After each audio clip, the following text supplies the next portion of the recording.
Eastman School of Music celebrates 100 years of artistic service to Rochester, to New York State, and the world this year through 2022.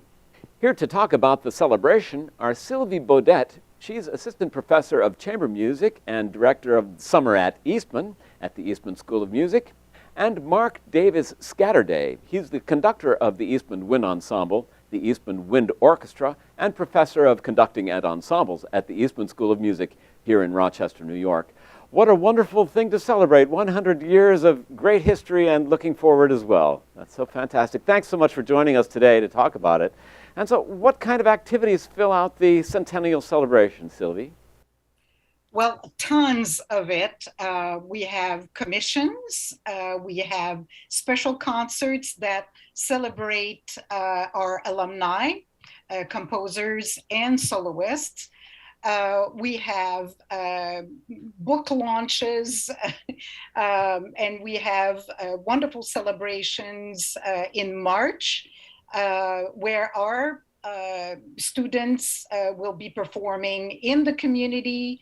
The community can come and hear music at Eastman in various ways.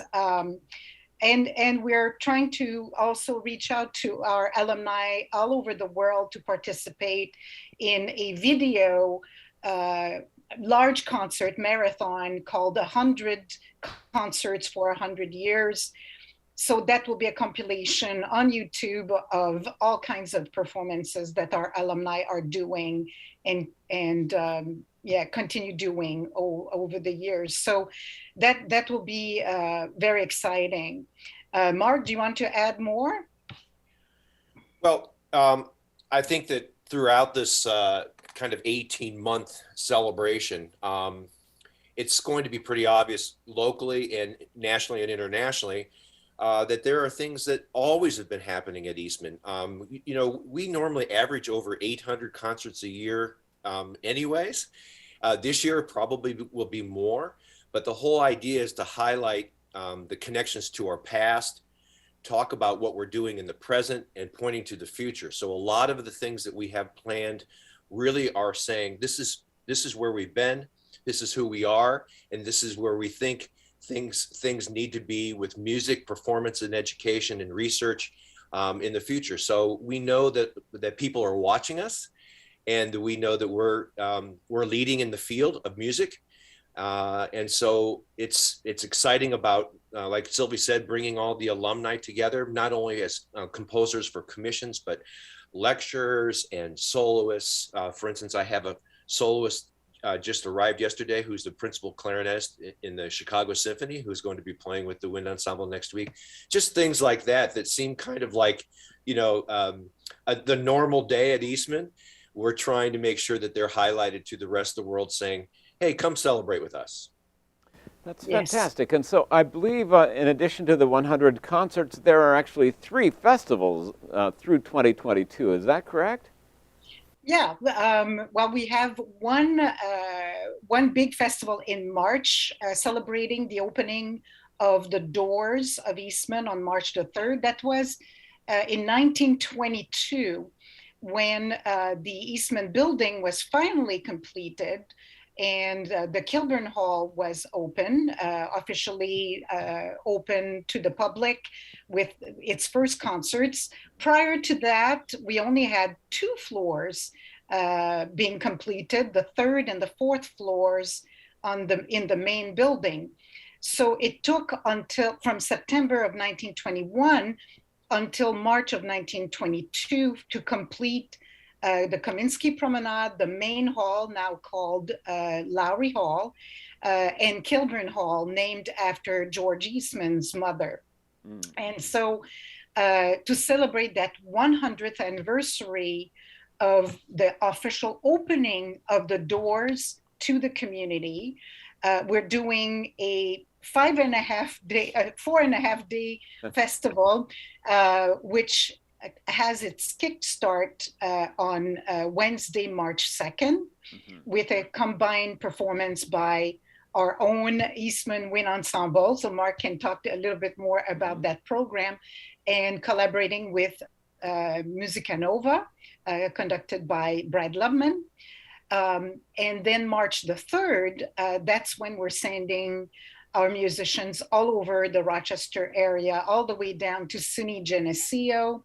We'll have musicians in the town hall, on the river campus, in bookstores, at the hospital.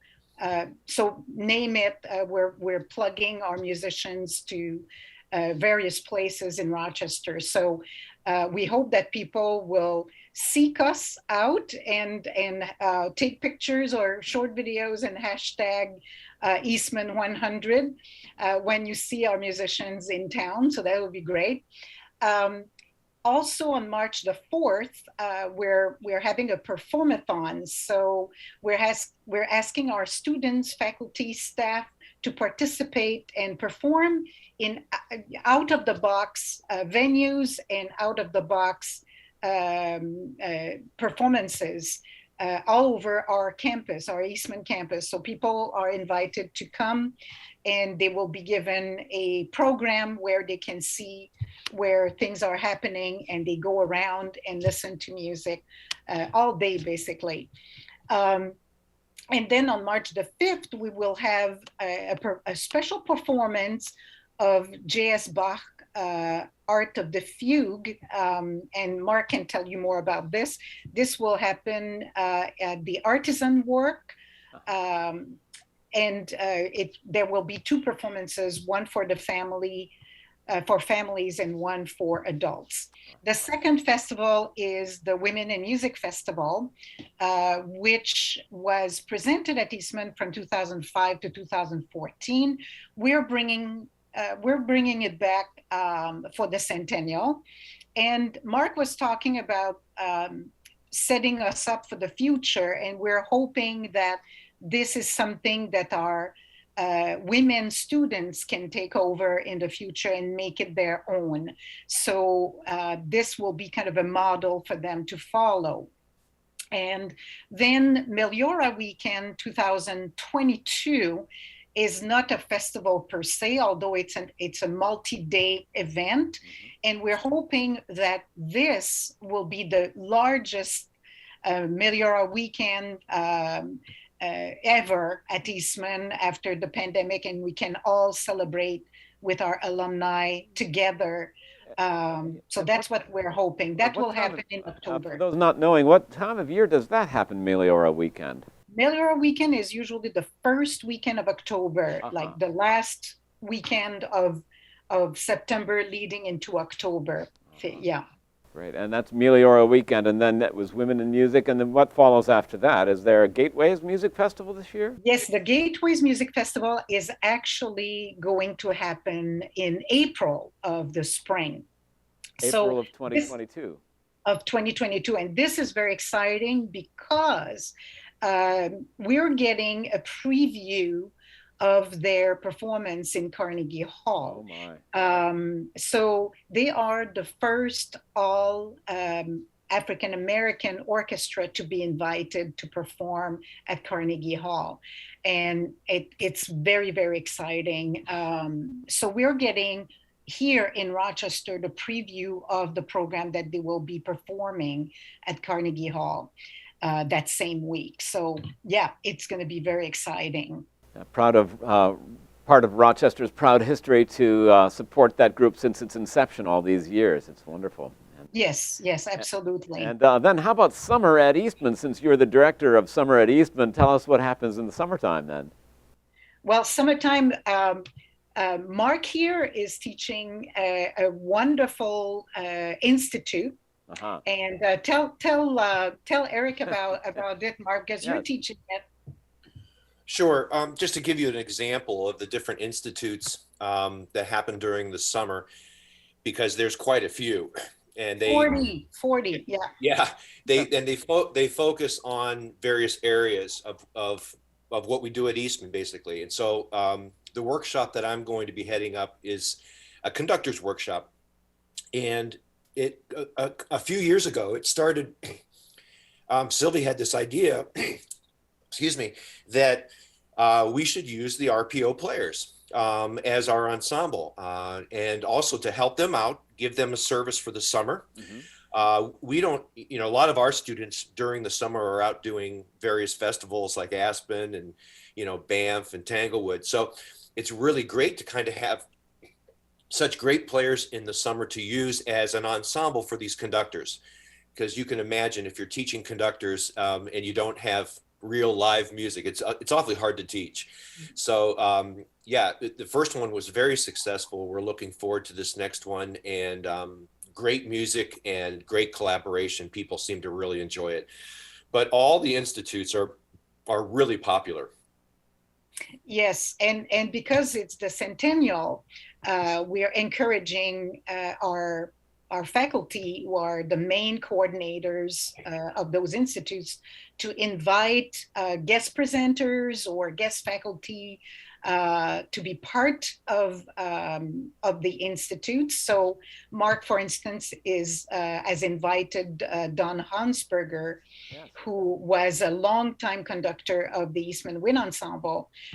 So that was also in the first year of that institute, and we're bringing him back as well this year. So, but that's just one example of integrating alumni into the fold of those institutes in celebration of our centennial. So if people are trying to find out all about this, what is the website they can go to learn about this? Yes, so the website for the Centennial is very easy to remember. It's esm.rochester.edu /100. So if you go to the Eastman website, there's also a little button on the left upper corner that says Eastman Centennial or something to that effect. You can click on that button, and then you're redirected to the Centennial website. So on the website, you will see a timeline, which is great. It shows the history of Eastman in pictures and little snapshots. And you see also the calendar of events. You can also see how you can get involved, especially from an alumni perspective, but the public also is invited to see what they can do. Let's see, what else is on that? The campaign. We have a Centennial campaign going on as well. This is to raise money for scholarships for our students who need it the most. We want students with talent, regardless of their financial situation, to be able to get an education at the Eastman School and get the same opportunities that others have.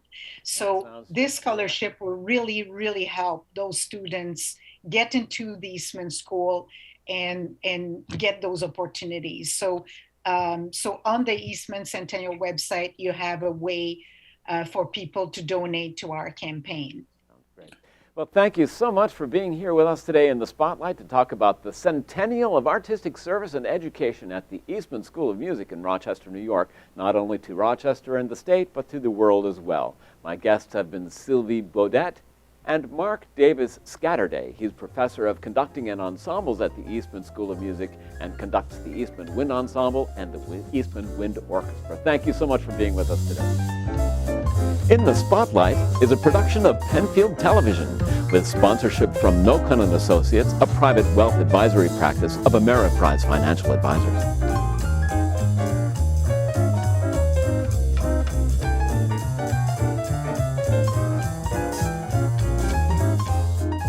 If you enjoy this program, please find us on Facebook, like and share the program, and find our full playlist on YouTube. Thank you so much for watching.